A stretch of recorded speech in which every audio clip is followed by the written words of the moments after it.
Assalamualaikum warahmatullahi wabarakatuh. Perkenalkan, nama saya Diah Nuraini, asal dari UPTD SD Negeri 2 Metro Utara.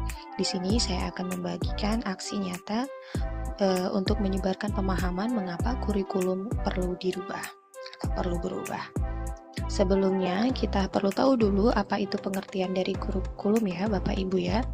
Jadi dalam Undang-Undang tentang Sistem Pendidikan Nasional Nomor 20 Tahun 2003 Pasal 1/19 disebutkan, kurikulum merupakan seperangkat pengaturan dan rencana mengenai tujuan, isi, dan materi pelajaran, serta cara yang digunakan sebagai pedoman kegiatan pembelajaran guna mencapai tujuan pendidikan. Di Indonesia sendiri ada beberapa kali perubahan kurikulum ya, Bapak Ibu ya. Jadi perubahan kurikulum yang dilakukan itu pada tahun 1984, kemudian 1994,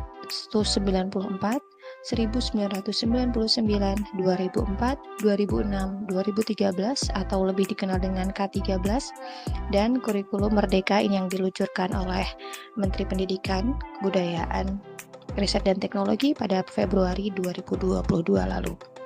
Mengapa kurikulum perlu berubah? Oke, Bapak Ibu. Jadi kurikulum harus selalu berubah agar sesuai dengan kebutuhan yang diperlukan oleh peserta didik. Seperti ungkapan Ki Hajar Dewantara, pendidikan adalah menuntut segala kekuatan kodrat yang ada pada anak-anak agar mereka dapat mencapai keselamatan dan kebahagiaan yang setinggi-tingginya, baik sebagai manusia maupun sebagai anggota masyarakat. Nah, alasan mengapa kurikulum perlu dirubah, yang pertama adalah agar relevan dengan perkembangan zaman. Ya, zaman telah berubah. Guru harus terus belajar untuk mengikuti dan memahami tren kehidupan peserta didik kita yang tergolong generasi Z dan Alpha. Mereka ini sulit dipisahkan oleh media sosial. Kemudian agar dapat memenuhi kebutuhan belajar peserta didik dan menyiapkan generasi masa depan yang visioner. Pada hakikatnya kurikulum ini bersifat fleksibel dan mampu memenuhi kebutuhan setiap peserta didik.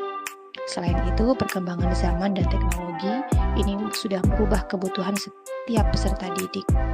Sebagai contoh, pada zaman dahulu, sebelum ada komputer atau gadget, ya, tentu pembelajaran yang dilaksanakan juga belum mengenalkan komputer. Berbeda dengan zaman sekarang, yang mana peserta didik ini malah dituntut untuk dapat menggunakan komputer dalam menyelesaikan tugas-tugas sekolah. Dan mereka juga mampu mengakses dan mencari segala informasi yang dibutuhkan melalui internet. Jadi itulah mengapa kurikulum ini diubah supaya pelaku pendidikan ini dapat menyiapkan generasi yang tercukupi kebutuhannya sehingga mampu memandang ke depan. Nah, untuk dapat mewujudkan pendidikan yang berkualitas dengan kurikulum yang sesuai, perlu adanya kolaborasi dari seluruh komponen pelaku pendidikan, yaitu orang tua, sekolah, dan masyarakat dengan menempatkan kebutuhan, pengalaman, dan hasil belajar peserta didik sebagai pertimbangan dalam mengembangkan kurikulum. Jadi dengan adanya kurikulum yang tepat, maka peserta didik akan memperoleh target pembelajaran yang sesuai. Seiring berkembangnya zaman, kurikulum dalam dunia pendidikan pun terus mengalami perubahan. Semuanya disesuaikan dengan kebutuhan peserta didik di eranya masing-masing.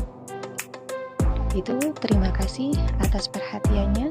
Saya ucapkan wabillahi taufiq wal hidayah. Wassalamualaikum warahmatullahi wabarakatuh.